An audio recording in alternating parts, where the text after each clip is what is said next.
go out to the fan hotline. Covers the NFL for Sports Illustrated. Our good friend Matt Verderame joins us now. Matt, what's going on?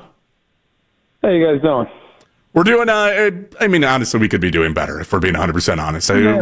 It's the Browns, right? It's what we live with. It's 2-6 right now. It's not exactly all going smoothly, and somehow, some way, despite us kind of expecting 2-6, it's also looked way worse than that. Well, listen, that's what happens when you have a quarterback situation that's currently going on in Cleveland. It's one thing to lose and be exciting. It's another thing to lose when you just feel like it's a real uphill battle to score 17 points. So, give me the outside, the national view, what you've seen out of Dillon Gabriel in the first 4 games.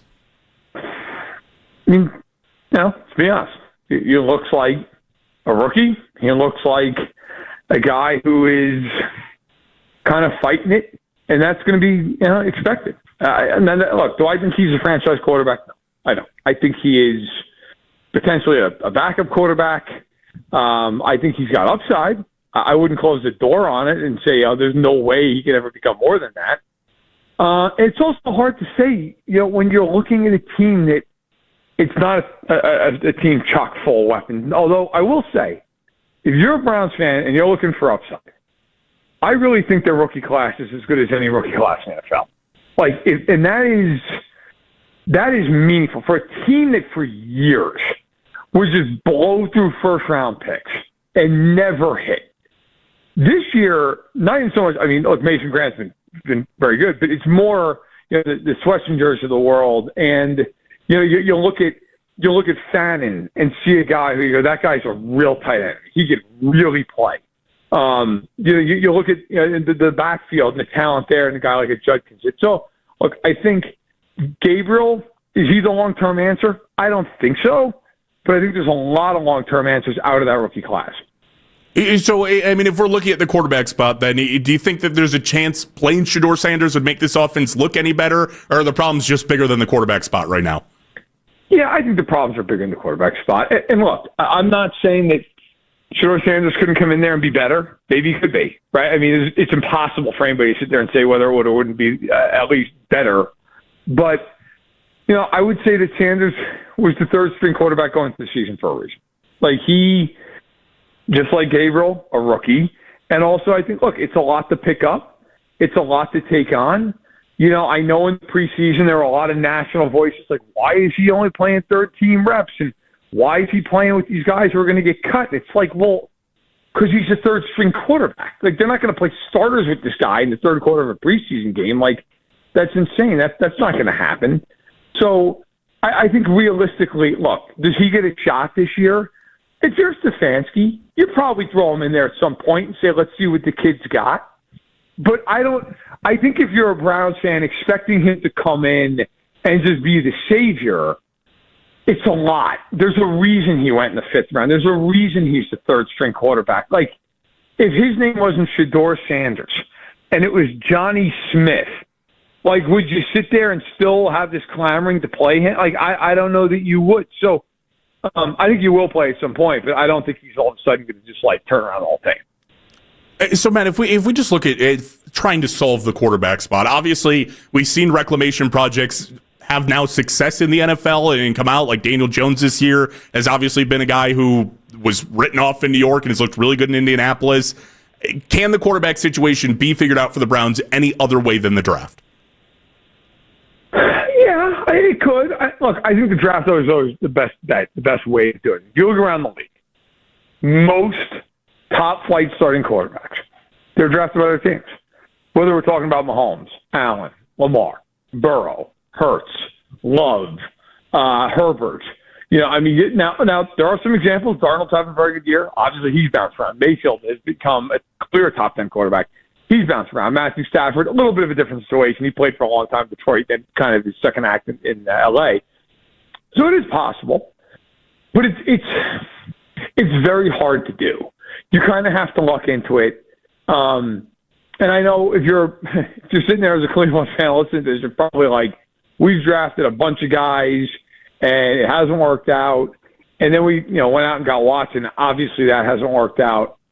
But I think it is the draft. You have to you have to find that guy, right? I mean, you have to just be able to scout well enough and do your diligence, do your homework, and find that player. Because, like, you find that guy in the NFL, things turn around real fast. You can find a franchise – that guy doesn't even have to be top 3 in the league. If you find a top 8 to 10 quarterback in the NFL, you are immediately respectable, if not flat out good. And that's, I think, going near the Browns this offseason coming up, you've got to sit there and go, look, that is the number one priority. Nothing else matters until that is fixed. If that's not fixed, the rest of the team could be a collection of all pros. Nothing's going to matter. Matt Verderame, Sports Illustrated, with us here on the Fan Hotline. Switching gears and looking at Kevin Stefanski, obviously coming off of 3-14 last year, the struggles the Dolphins have gone this year. Is he still viewed as a good head coach in your eyes? He is to me, but look, at some point, if you're Haslam, you're going to say, look, we just want a fresh voice, a fresh coat of paint, so to speak. And you wonder, like, if they were to move off Andrew Berry, does Stefanski just kind of have to go with him because you're going to hire a new GM, and then it becomes like Miami. Okay, they just fired Greer today. McDaniel, he's gone. You're not going to bring in a new GM so you're stuck with this head coach. That's not going to happen. Stefanski's been there a long time. He has had some success. They've gone through the playoffs a few times. Obviously, won a playoff game in Pittsburgh, 5 years ago. But at the same point, I totally understand the idea of, like, look, it's just time to turn over a new leaf. I think he can coach. I think if they could ever give the guy a quarterback, I think they can win. And look, the 1 year that he had Baker was a little bit experienced and had good health. They were in the divisional round, and they played Kansas City like reasonably tough in that playoff game. But other than that year, it's either been the quarterback's been hurt, the quarterback's completely inexperienced, or the quarterback stinks. I don't care who you are. Like, you're not going to be able to coach that team to any kind of reasonable, consistent success. So if you looked at Andrew Berry versus Kevin Stefanski right now, whose seat would you think would be hotter? Berry. Because Berry, in my eyes, now look, I know Jimmy Haslam also plays into this, and we all understand the mechanisms with it, but Andrew Berry's the one who signed Deshaun Watson. And I should say signed, traded for him, then signed for an extension. That was, to me, the pivot point for the Browns over the last 3 years. I mean, that sunk them. Everything else mattered very little compared to that move. That was an all-in move, and you couldn't have had it backfire anymore. And so, look, I think this draft is really good, like I said. I think it's up there with any draft in the league this past year. But they've also had drafts under Berry where you've looked and gone, man, it's not enough. Now, part of that is because, again, the Watson trade, they didn't have some of their top picks. But I would say Berry's seat is higher than Stefanski's, although, again, I think they're also tied at the hip. If you get rid of the GM, unless you bring in another GM who just loves Kevin Stefanski, that guy's probably going to want his own coach. We just saw Tennessee move off of Brian Callahan. Well, why did they move off so quickly? Well, because Mike Morganti's a first-year GM. He didn't hire Brian Callahan. He doesn't want him. He doesn't want Brian Callahan as his coach. So, I think in the NFL, a lot of times that GM coach, it's tied at the hip. So if we're looking at it, do you think, obviously, Jimmy Haslam during the offseason comes out and basically says, hey, I'm taking the Deshaun Watson stuff on to me, and clearly gives Andrew Berry and Kevin Stefanski what feels like another chance. With another down year, if the Browns go out and win 5 or less games this year, can you still warrant both of those guys having their jobs and being in the building again next year? I think it becomes really tough to sell to the fan base, and that matters. At some point, it's a hard sell to say, hey, come back in 2026, it's going to be different, and then they look, and it's the same guys in the same position. Now, of course, if you get a brand-new quarterback, and that's a game changer. I think with Berry, it's just hard for me to feel like he's done a good job. I can argue Stefanski's done a pretty good job considering the circumstances. I can't really argue that with Berry. Look, Myles Garrett is an unbelievable player. He is a first-ballot Hall of Famer. He had 5 sacks on Sunday. That's absurd. Unfortunately, they also lost by 20 points in that game. I look at Garrett and say, as great as he is, I thought it was a mistake extending him. Like, I would have just traded him and gotten a fortune for him. And I get it. Like, if you're a Browns fan, the last thing you want to do is not see 95 out there on Sunday. But if you can get 2 firsts, a second, and a fourth for that guy, at this point, by the time they can compete, he's gone.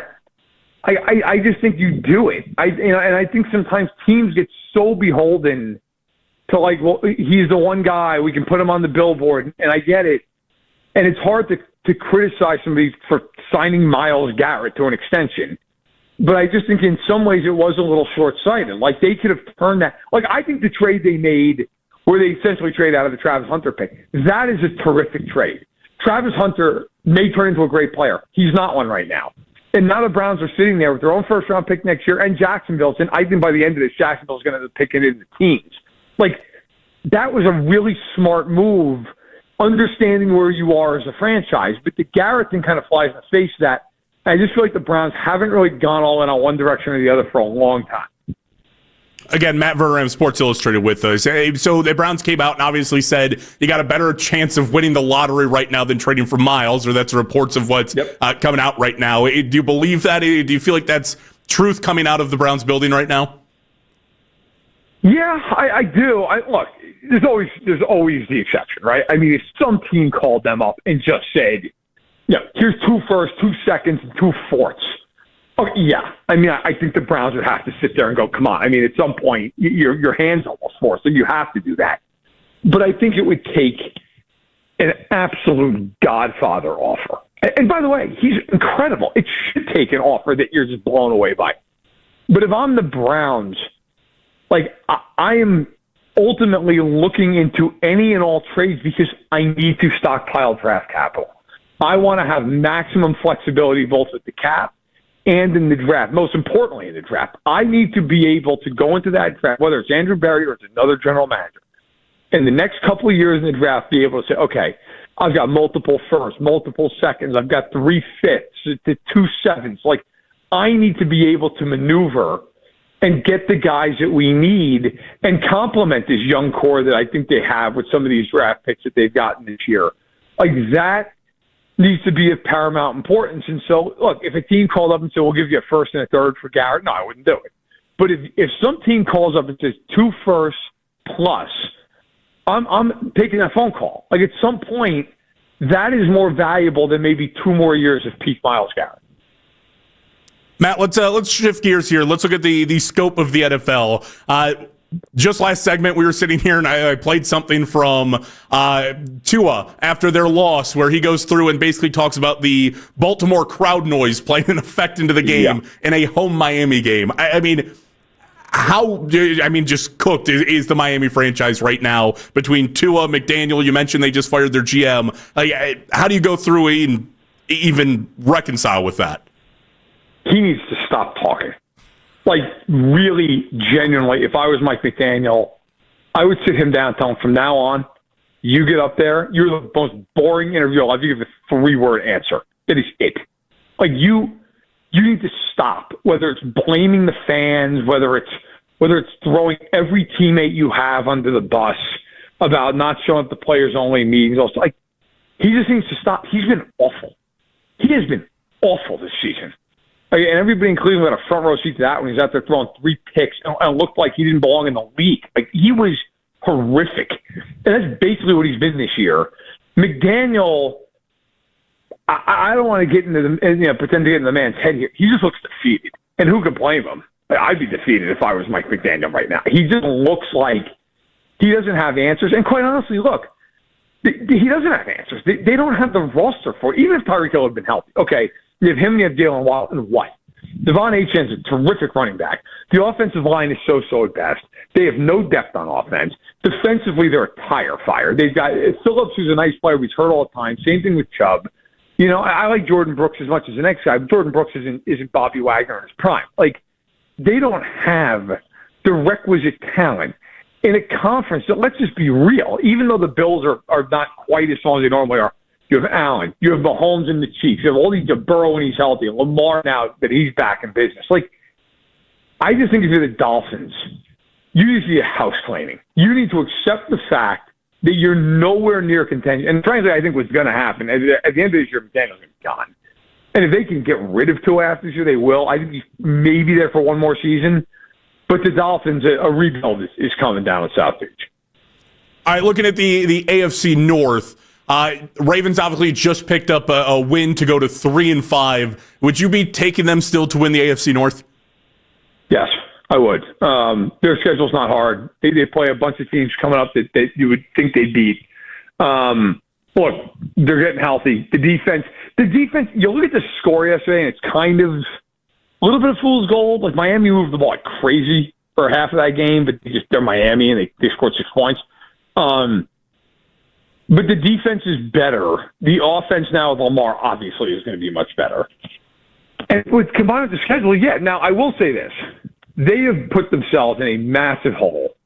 And Pittsburgh doesn't have a crazy hard schedule. They do have a hard game this week against Indianapolis. The big thing is going to be those 2 games head-to-head for those 2 teams. Like, if Pittsburgh can split them, they're in a really good position. If Pittsburgh can't split them, and they lose both to Baltimore, then I don't know what the path is, really. The Steelers, to me, are a team that defensively are non-competitive. And so you're just in this position where you've got to score 30 points every week, and I like some of their players. I think Warren's an underrated back, all that stuff. But Rodgers is literally throwing for like 3 air yards a pass attempt right now. Like, it's hard to score big volume of points when you're just dinking and dunking. So, yeah, I think Baltimore, all things equal, I do think that I would take them to find a way to win the division. Matt, we got to run, but I always appreciate you setting aside the time. Always good to talk to you. And, well, I would make some smart comment about the Browns maybe being better in the second half, but I don't have anything loaded up. Thanks for having me. Appreciate it. Yep, no doubt. Thanks, Matt. Matt Verderame of Sports Illustrated with us there on the Fan Hotline.